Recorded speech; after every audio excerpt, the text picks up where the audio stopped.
Donc Mayan Ngo est docteur en droit et elle est ingénieure de recherche au laboratoire GREDEC, c'est le groupe de recherche en économie, droit et gestion. Tes thèmes de recherche, c'est essentiellement le droit du handicap et du sport. Tu es ancienne handisportive de haut niveau et Mayan est l'actuelle secrétaire générale de la Fédération Handisport. Merci d'abord de m'avoir invité, même si c'est de loin. Je suis contente de voir le projet aboutir parce qu'avec Van, ça fait un petit moment qu'on travaille ensemble et qu'on partage la passion à la fois de la recherche et à la fois du sport. Et donc c'est un peu une finalité pour nous malgré tout. Comme l'a dit Amine, j'ai un peu plein de casquettes dans cette présentation, celle de chercheur évidemment, mais aussi, et elle va être très empreinte de cela, celle de sportifs handicapés et de personnes en situation de handicap. Donc c'est un peu tout ça qui est mêlé, donc c'est pas très très académique, mais il me semblait intéressant pouvoir mêler ces expériences pour pouvoir avoir un vrai retour de terrain. Dernière précision, malgré mes fonctions à la Fédération française handisport, aujourd'hui je m'exprime à titre personnel. Donc c'est vraiment, je tiens à ce que mes propos ne soient pas assimilés à ceux de ma fédération. Et puisqu'ils vont être tranchés, puisque comme le démontre le titre, j'aime bien être un peu caustique aussi. Donc autant que ces propos m'appartiennent et ne soient pas rattachés à la fédération, qui malgré tout, cette position me permet, j'allais dire, d'avoir mon expérience, mais aussi celle d'autres personnes en situation de handicap, et donc d'élargir ce champ. Voilà.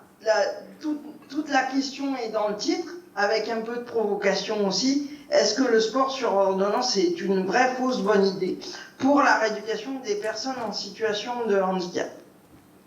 Donc en fait, on part d'un constat qui avait été posé par l'OMS et qui a été répété par Madame Valérie Fourniron, qui à l'époque était ministre des Sports, et c'est elle qui a porté ce projet. C'est que la sédentarité est un vrai risque pour l'être humain, et l'enjeu de l'OMS, c'est essayer de réduire l'inactivité, et on va dire des valides autant que des personnes en situation de handicap, sachant qu'on est quand même arrivé à quelque chose d'important en termes d'inactivité, puisqu'on parle d'un adulte sur 4 et de 3 adolescents sur 4 qui n'arrivent pas à atteindre le taux d'activité physique recommandé. Donc on se rend bien compte que ne pas pratiquer une activité physique, en fait, c'est vous enlever des années de vie. Le Covid que nous vivons aujourd'hui retourne et rend encore plus importante cette problématique, puisque quand on voit l'Angleterre, notamment pour lutter contre le Covid, ils ont dit la meilleure solution pour l'instant, c'est d'être en bonne santé et de ne pas avoir de comorbidité.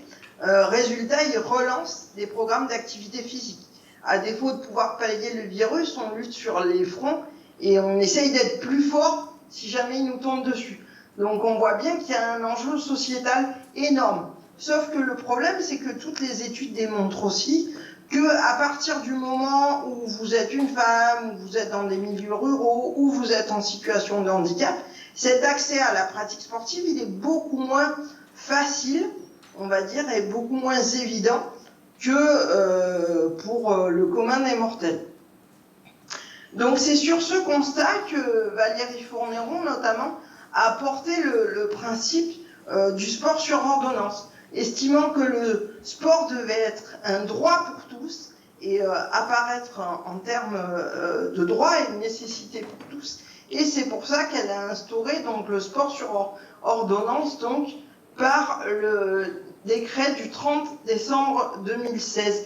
L'enjeu n'est pas ici de parler du sport sur ordonnance de façon générale, mais d'évoquer cette question par le biais du handicap et savoir quelle peut être l'utilisation et quelles peuvent être les difficultés pour un public en situation de handicap. Donc comme Amine vous l'a expliqué en détaillant ma qualité d'handisportive, Je suis moi-même en situation de handicap, donc infirme moteur avec une quadriplégie, donc une atteinte communs des membres inférieurs et supérieurs. Et j'ai donc fait 2 Jeux paralympiques, 92 et 96, et maintenant ça fait 30 ans que je suis dirigeante de la Fédération française handisport. Donc en fait, sous une même tête se mêlent un certain nombre d'expériences. C'est aussi pour ça que je prends le parti ici, mais aussi dans l'ensemble de ma recherche, d'intégrer ce que les sociologues vont appeler les savoirs expérientiels, c'est-à-dire des savoirs issus de l'expérience des individus et qui vont être placés au même titre que des savoirs de type universitaire. Je vous ai mis la définition dans ma seconde slide, si jamais vous en avez besoin. Sachant qu'au départ, c'est une position qui n'est pas fréquemment prise, mais qui est finalement de plus en plus prise parce qu'elle fait de plus en plus écho aux travaux de sciences sociales notamment.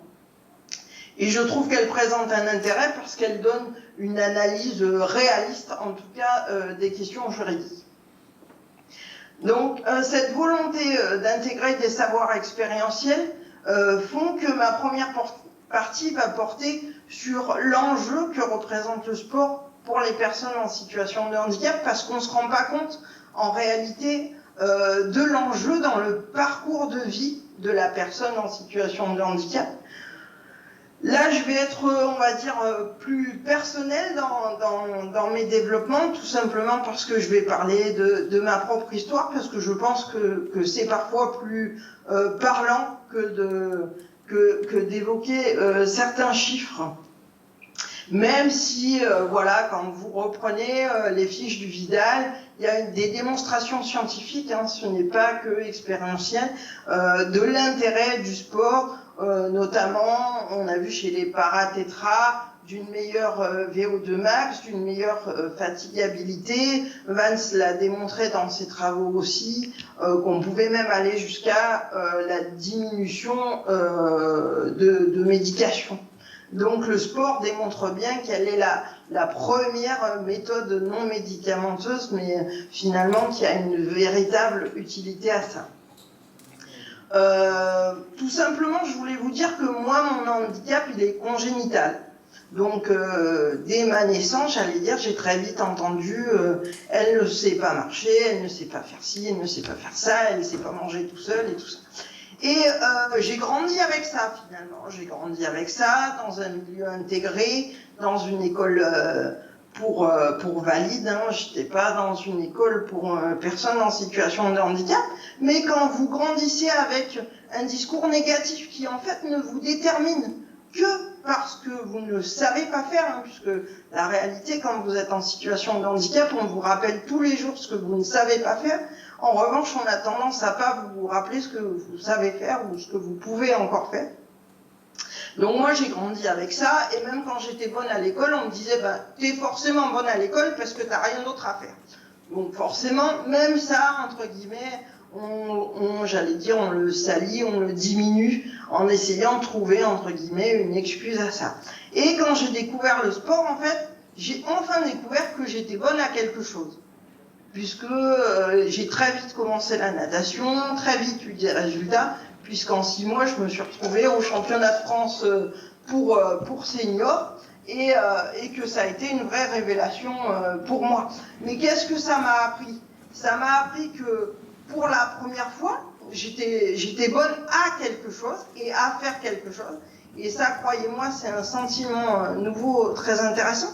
C'est aussi très intéressant au niveau psychologique parce que jusqu'à mes 12 ans, donc j'ai vécu avec un corps qui m'empêchait de jouer aux billes, de grimper aux arbres, de jouer au foot.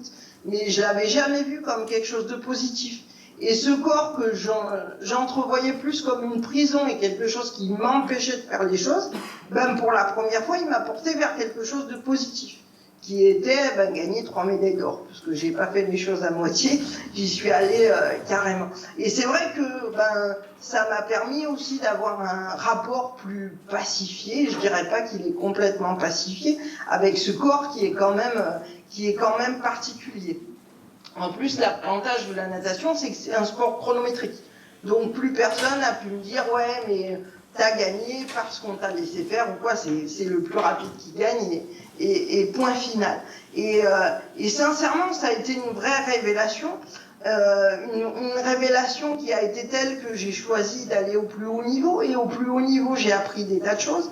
J'ai appris d'abord à gérer ce corps et j'allais dire à le faire développer très précieusement, c'est-à-dire en évitant de m'abîmer, mais aussi en gagnant beaucoup de mobilité, force, puissance, évidemment capacité respiratoire, que j'espère ne pas devoir tester dans les prochains mois. Enfin, tout un certain nombre de choses qui font que voilà, votre corps, vous êtes mieux dedans. Déjà, vous reprenez le contrôle de votre corps, hein, c'est vous qui décidez ce que vous allez faire à votre corps, et ça aussi c'est nouveau. Hein. Et ensuite, tout simplement, j'y ai appris l'autonomie aussi, parce que faire une carrière de haut niveau en natation, ça veut dire prendre votre sac, faire le tour du monde, sans papa, sans maman, avec juste les coachs, dans un environnement plus ou moins accessible, on va dire plutôt inaccessible dans les majorités des cas. Mais justement, cet environnement qu'on pourrait presque qualifier d'hostile, dans la mesure où vous apprenez à le gérer, il vous fait plus peur. Donc aujourd'hui, je prends mes clics et mes claques et je vais dans n'importe quel colloque à peu près et je me pose pas la question de savoir si je vais y aller ou si je peux y aller ou pas. Évidemment, je prends en compte les questions logistiques. Évidemment, je vais demander comment ça se passe, mais c'est pas ça qui va m'arrêter. Et croyez-moi, c'est une valeur dans la vie hyper importante parce qu'il y a beaucoup de personnes en situation de handicap qui aujourd'hui, elles se refusent un certain nombre de choses tout simplement parce qu'elles ont peur de cet environnement inaccessible. Et c'est le sport qui m'a appris tout ça. C'est le sport qui a fait tout ça. Et c'est pour ça que je qualifie ma rencontre avec le sport comme celui d'une seconde naissance. Ça a vraiment été une rencontre dans les possibles. Il n'y avait que très peu de possibles avant que je rencontre le sport, et le sport a ouvert ce champ des possibles de façon, j'allais dire, absolue. Et je suis pas la seule à avoir vécu cette expérience, et je vous proposais d'écouter l'interview de Mathieu Bossredon, donc handbiker en situation de handicap, qui décrit sa première rencontre avec le handbike. Rencontre plutôt émouvante parce qu'on se rend compte que voilà, entre guillemets, juste un vélo a provoqué chez lui aussi tout un changement de vie. Donc Amine, je te laisse mettre le témoignage de Mathieu qui va durer 5 minutes mais qui est en écho avec le mien et je voulais vraiment vous le montrer parce que pour vous expliquer que l'expérience que j'ai vécue, elle se démultiplie sur l'ensemble des personnes en situation de handicap que moi j'ai pu croiser. Là-bas, les médecins annoncent une compression de la moelle épinière. Le verdict, paraplégie incomplète. Personne ne sait encore aujourd'hui ce qu'il s'est passé exactement. J'étais trop dans la confiance des médecins et je me suis laissé embarquer, je veux dire, par ces médecins. Et ça, je m'en voudrais toujours, quoi, hein, parce que je pense que si j'avais réagi ne serait-ce que 24 heures plus tôt, Mathieu marcherait aujourd'hui.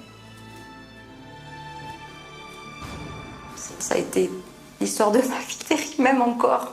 C'est dur, même encore. Voilà. Désolée.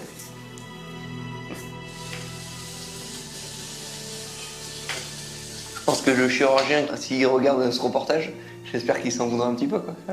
Tu vois.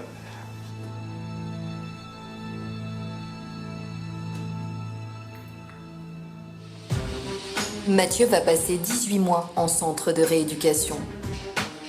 Quand il sort, il n'a que 6 ans. Mais ses parents refusent d'en faire une victime. Qui m'ont fait un aménagement, c'est-à-dire que j'avais ma chambre en bas, je vivais en bas, je pouvais me coucher, etc. Mais toute la maison, ils n'allaient pas la refaire alors qu'elle était toute neuve. Et je me suis déplacé sur les mains, un peu en mode Tarzan dans l'escalier. On n'a pas tout fait pour me rendre la vie facile et merci à mes parents, quoi. Je veux dire, ça a été à moi aussi de m'adapter, quoi. C'est ça la vie. Oui, mon épouse, on s'est dit c'est bon, il est prêt, on sort de là et puis maintenant on y va, quoi. On se débrouille, on rentre dans la vie active et puis Mathieu à fond, on va lui ouvrir toutes les portes, quoi.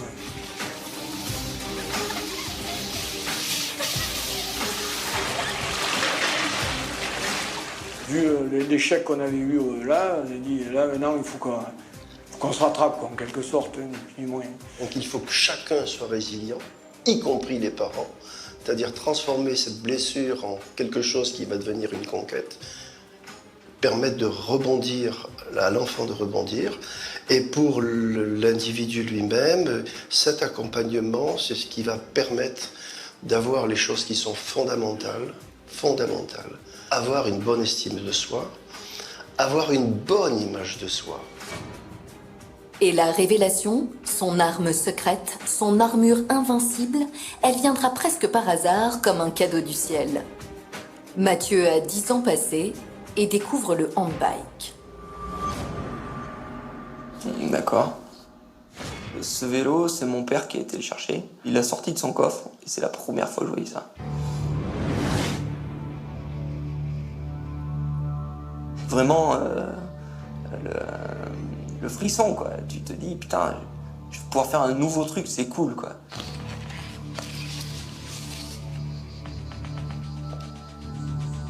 Je suis monté dedans, et je suis parti pleine balle, quoi. Direct, moi, je n'ai pas cherché doucement, pas doucement, etc. Je suis parti pleine balle.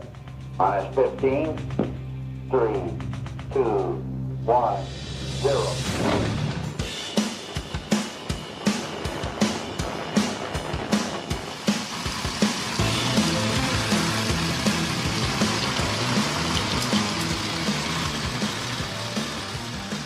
Ah, c'est cool, ça va vite, on peut aller où on veut et beaucoup plus vite qu'en fauteuil. Et là, tu te dis, putain, ça y est, je fais du vélo, quoi. C'est fini de regarder mon père partir à travers la vitre avec mon frangin en VTT, etc. Maintenant, je vais y aller, quoi. C'est la liberté, un nouveau monde qui s'offre à vous. Voilà.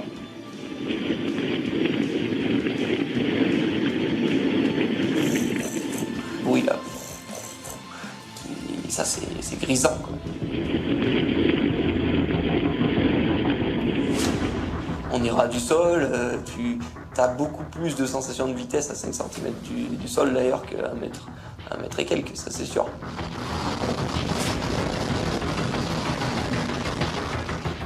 Et j'ai toujours adoré la sensation de cet effort, l'effort dur, musculaire. Oh, c'est un bon truc de bourrin, quoi. Il faut, plus t'appuies, plus ça donne, quoi. Et la base, c'est vraiment la force, la puissance, quoi. Et ça, j'adorais ça.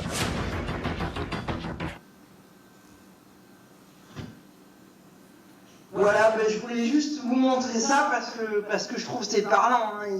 Il a la même vision que moi, enfin une vraie révélation sur le vélo comme moi je l'ai eu dans l'eau. Donc quand on voit la place du sport, finalement dans nos vies et la place que ça aide aussi dans la reprise de l'autonomie des personnes en situation de handicap. On se dit bien qu'à première vue, sport sur ordonnance, c'était plutôt une super idée, puisque du coup, ça est censé amener le sport et être vraiment un facilitateur de la pratique sportive, puisque le dispositif, il a pour but qu'un médecin généraliste prescrive une activité physique adaptée pour que la personne puisse la réaliser.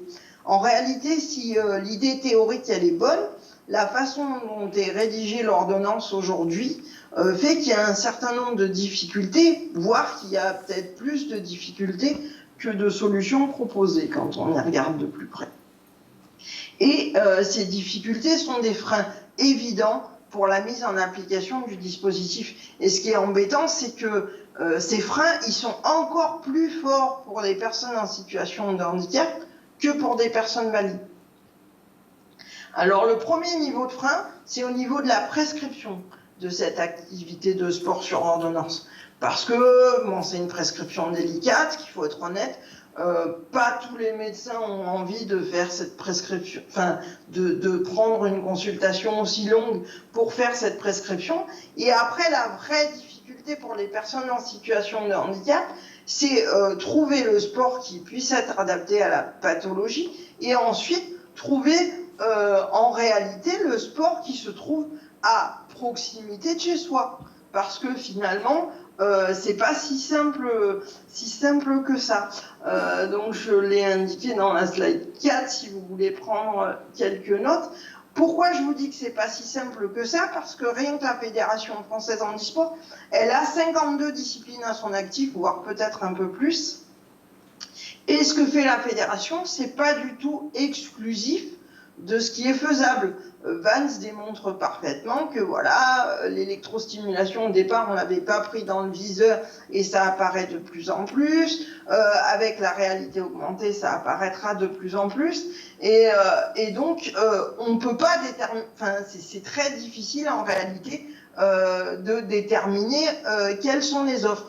Et encore plus à proximité, parce qu'il faut bien se rendre compte que lorsqu'on est en situation de handicap, on a un problème de mobilité. Ce problème de mobilité crée le fait que vous avez plus de mal que le commun des mortels à aller, j'allais dire, pratiquer du sport et à sortir de chez vous. Sauf qu'en réalité, quand vous êtes en situation de handicap, dans la mesure où l'offre est globalement moins importante, ça nécessite que vous fassiez encore plus d'efforts de mobilité, paradoxalement, pour aller pratiquer. Donc on voit bien toute la difficulté. Mais j'avais laissé les références à Amine sur du skateboard en fauteuil roulant, parce que je trouve ça assez drôle et que ma foi, ça montre le fait que des limites, il n'y en a pas. Sauf peut-être celle de notre propre imagination. Je suis pas assez mobile pour essayer, sinon je l'aurais fait. Mais on a toujours rendez-vous pour faire du surf, n'est-ce pas, Vance? Absolument. À l'occasion. Absolument. En fait, ça fait allusion de le fait que j'ai rencontré un tétraplégique surfeur qui surfe encore parce qu'il y a aujourd'hui le surf avec un moteur électrique en dessus de le surf et lui se peut le ranger sur son board, même un tétraplégique et faire le surf sous l'eau.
Donc voilà, ces images, elles montrent bien la difficulté, j'allais dire, du médecin traitant qui, au moment de la prescription, il faut dire que la formation sur le handicap, elle existe, mais qu'elle est relativement, enfin, c'est une part faible du cursus de médecine, qu'ensuite il faut qu'il se pose la question de l'envie du patient, et vous voyez qu'il n'y a pas vraiment de limite aux envies, et puis de la proximité. Donc tout ça fait que la prescription en soi est quand même déjà en soi, si on veut la respecter, assez compliquée. La deuxième difficulté, elle est liée au fait que ce texte, il prévoit notamment des catégories en fonction des capacités fonctionnelles des individus et des intervenants différents en fonction des capacités que vous avez. Et donc, c'est tout réglé par un tableau que j'ai dû mettre à la slide suivante, Amine. Et donc, si on se pose la question des personnes en situation de handicap, on est dans la grande majorité des cas dans la circonstance de limitation fonctionnelle sévère, donc le rouge quoi, dans la colonne, et les critères pour déterminer ces différentes catégories motrices, ils sont en plus assez rédhibitoires et assez réels. C'est par exemple le fait de marcher plus de 150 mètres ou de pouvoir voir suffisamment clair pour écrire et lire. Donc vous voyez bien que dans certains cas, du coup, la classification est rédhibitoire. Le texte prévoit qu'on peut changer de catégorie, mais pour certaines situations de handicap, il est évident que le changement de catégorie ne sera pas possible, alors qu'à l'intérieur de cette même catégorie, vous pouvez évidemment gagner en mobilité quand vous pratiquez des activités physiques. La grande difficulté, donc, quand on se retrouve dans cette catégorie de limitation fonctionnelle sévère, c'est que donc légalement ne peuvent intervenir que les kinésithérapeutes, ergothérapeutes, à l'exclusion des APA. Donc il y a eu un grand débat qui est allé jusqu'au Conseil d'État, hein, puisque la Société française des intervenants en activité physique adaptée est allée jusqu'à contester le texte devant le Conseil d'État, qui est donc l'instance suprême en droit français en termes de contestation. Elle a perdu ce recours devant les tribunaux, et donc aujourd'hui ça limite effectivement le sport sur ordonnance au kiné. Sauf que le problème, quand on y regarde de près, c'est que l'intérêt de sport sur ordonnance, c'était justement, j'allais dire, faire pratiquer du sport et des activités physiques adaptées à un public qui est déjà censé aller voir le kiné dans le reste de sa vie. Sauf que, là il y aura le texte du docteur Paillet, mais du coup je peux pas vous le laisser, tu peux l'afficher Amine, mais je peux pas vous le laisser, qui démontre bien que certes il faut de la kiné, mais que dans la mesure où la kiné est normalement quelque chose qui va devoir se réaliser à vie, ça peut être assez contraignant et mal vécu, et que finalement le sport est un bon complément parce qu'il permet de bouger et de faire bouger en se retrouvant dans une problématique différente de celle de kinésithérapie. Donc pour moi, le texte, il est tout simplement mal pensé parce qu'on renvoie les personnes en situation de handicap à limitation fonctionnelle sévère à des praticiens qu'elles sont déjà censées voir, voire qu'elles voient déjà, et que pour une partie d'entre elles, en tout cas, elles refusent de voir. Parce que moi, je vous le dis clairement, à 15 ans, j'ai dit à mon kiné, t'es mignon, mais j'ai autre chose à foutre que d'essayer de marcher et d'essayer de tenir lamentablement debout. Je vais passer mon énergie à faire quelque chose de plus positif. En l'occurrence, mon objectif, c'était de devenir championne paralympique. J'ai raté cet objectif-là, mais malgré tout, j'ai dit bye-bye à mon kiné et je l'ai jamais revu depuis. Et on est un certain nombre à avoir fait ce choix-là, tout simplement parce qu'à un moment donné, l'atteinte de la norme et puis même le fait de refaire tout le temps la même chose, ça finit par être ennuyeux. Je vois pas vos visages, mais je vois bien le côté interrogatif qui est ouais, mais c'est pas bon pour la santé. Mais bon, les valides qui fument, c'est pas bon pour la santé, et les vélos d'appartement qui servent à tenir les vestes parce qu'on s'en est servi 2 jours et qu'après on en a eu marre, c'est à peu près la même chose pour vous. Donc on a exactement la même problématique, et le fait qu'on soit en situation de handicap, n'enlève pas ce côté rébarbatif parfois qui fait que un certain nombre d'entre nous, et je suis pas seule, du coup font l'impasse ou réduisent très largement le côté kiné pour privilégier le côté sportif. Donc je pense que c'est vraiment une erreur de l'ordonnance, et c'est d'autant plus une erreur que quand on voit dans les centres de rééducation fonctionnelle, les intervenants en APA, ils sont là de façon complémentaire. Et on voit bien qu'ils sont là et que c'est intéressant. Et qu'il ne faut pas, j'allais dire, opposer les deux praticiens. Donc là, c'est vraiment, moi je pense, une erreur de fond qui sera un frein majeur au développement de ce décret sport sur ordonnance. Et le dernier élément qui n'est pas spécifique aussi aux personnes en situation de handicap, mais qui a accru encore la difficulté, c'est le problème du financement. Parce que sport sur ordonnance, on vous dit super, le médecin généraliste fait une ordonnance pour vous faire pratiquer une activité physique, mais rien n'est pris en charge. On comprend pourquoi rien n'est pris en charge. Parce que pour Strasbourg, qui a depuis longtemps mené cette activité en pilote, ça coûte 450 000 € par an. Donc à l'époque où nos deniers publics qui sont plus que malades, on comprend bien qu'on a du mal à se dire, avec le trou abyssal de la Sécu, où c'est qu'on va encore trouver de l'argent pour ça.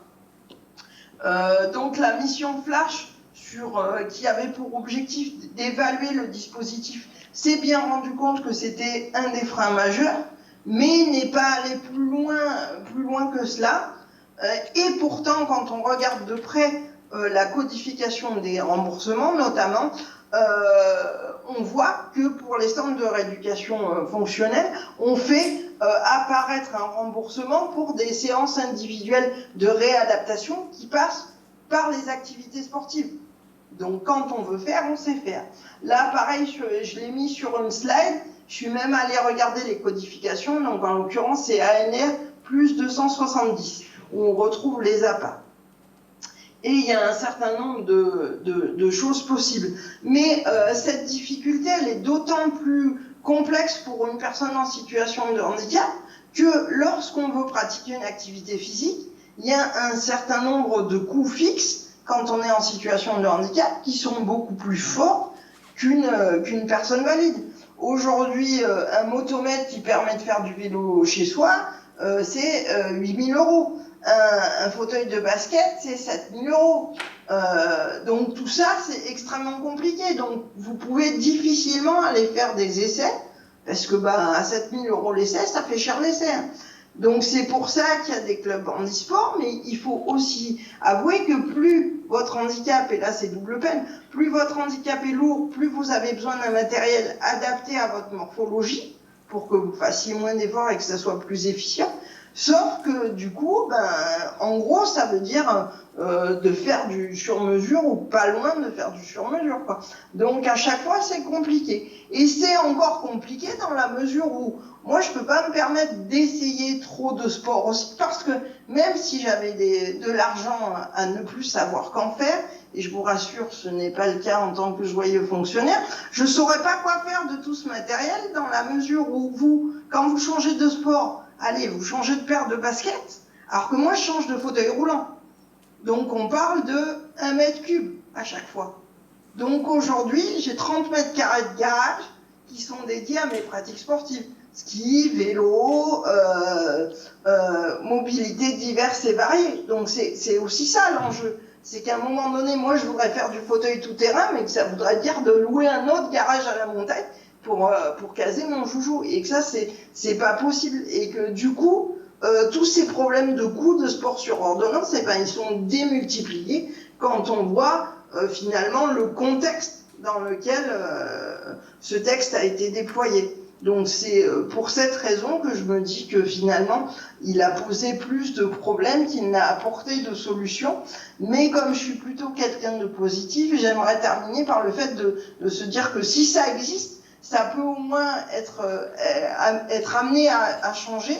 Et chaque jour un petit pas, et puis peut-être qu'après on arrivera vraiment à ce que théoriquement ça devait faire, c'est-à-dire amener l'activité physique pour tous, et que effectivement l'activité physique et le sport soit un droit pour tous en situation de handicap ou pas.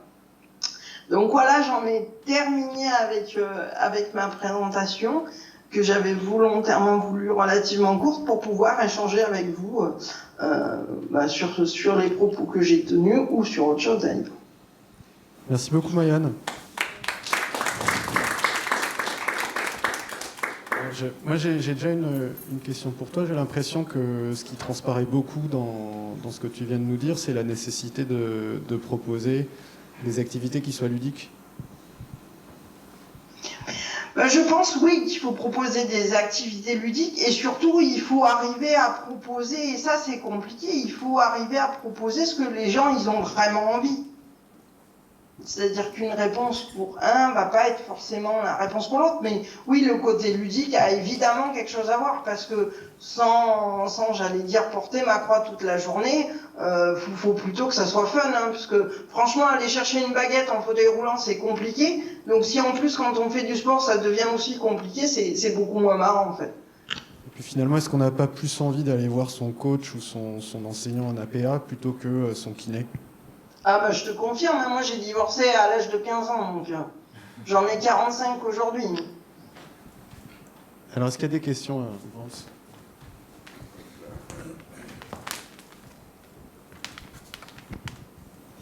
Salut, merci beaucoup pour cet exposé excellent et je pense très révélateur. Moi j'ai un commentaire question en même temps, comme d'habitude. Ce que j'ai bien compris et ce que je pense qu'il faut militer, c'est pour mettre en évidence le prix des médicaments et aussi le prix des maladies secondaires qui sont chères vis-à-vis ce qu'on peut sauver si les gens étaient en bonne forme.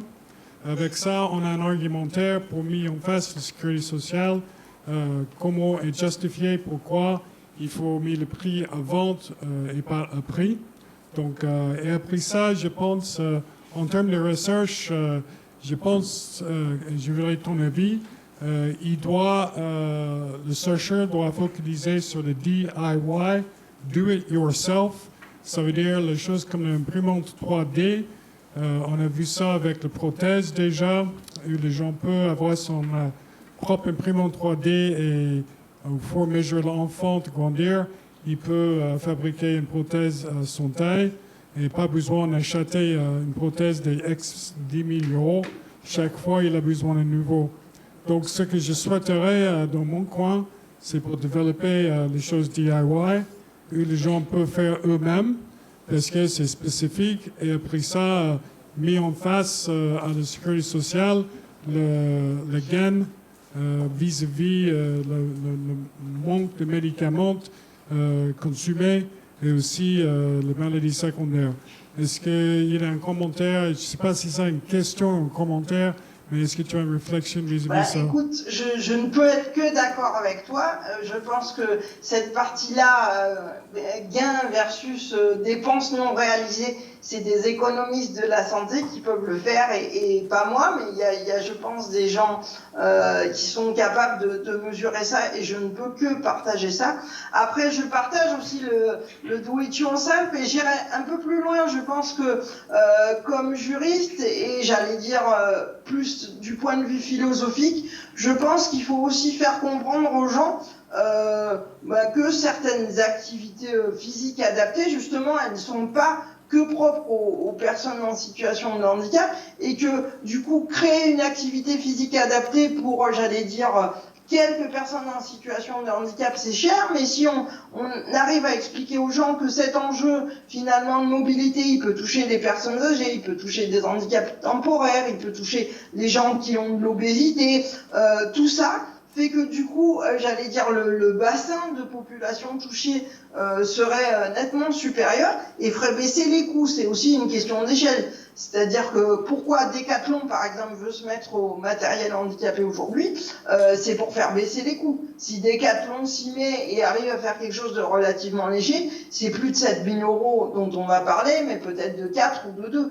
Donc ça fait aussi partie des enjeux. Mais je pense que culturellement, et c'est un de mes chevaux de bataille, c'est de dire que finalement la situation de handicap, ça questionne la mobilité, et que dans nos sociétés, questionner la mobilité, ça ne fait pas que concerner, j'allais dire, la petite minorité que nous sommes, toi et moi, mais concerne la société en général. Et je pense que un des changements possibles, c'est aussi d'aller par là, d'expliquer aux gens qu'effectivement, et puis bon, j'ai toujours quelque part dans la tête, hein, parce qu'un texte, ça se change, que peut-être à force de raconter que interdire aux APA d'intervenir auprès des populations ayant des limitations fonctionnelles sévères, c'était peut-être une mauvaise idée. Donc peut-être qu'à force de le dire, il y aura quelqu'un qui dira que peut-être effectivement on peut changer le texte, parce que effectivement je pense que c'est quelque chose d'important. Je pense qu'on peut mettre les deux professions en complémentarité, mais c'est important d'arrêter cette exclusivité qui en plus, je pense, répond pas à la majorité des kinés, parce que la majorité des kinés aujourd'hui, ils ont plein de patients en même temps, et du coup une personne en situation de handicap, c'est un peu compliqué pour eux à gérer quotidiennement. Donc je sais pas comment c'est sorti, mais j'ai l'impression que les deux parties en fait n'ont pas à gagner dans la position actuelle, quoi. Yann, il n'y a plus de questions, donc je te remercie à nouveau. Ben de rien, bon appétit. Hein. Merci, je pense que tout le monde a faim. Puisque c'est bientôt là. Et puis bonne continuation à vous.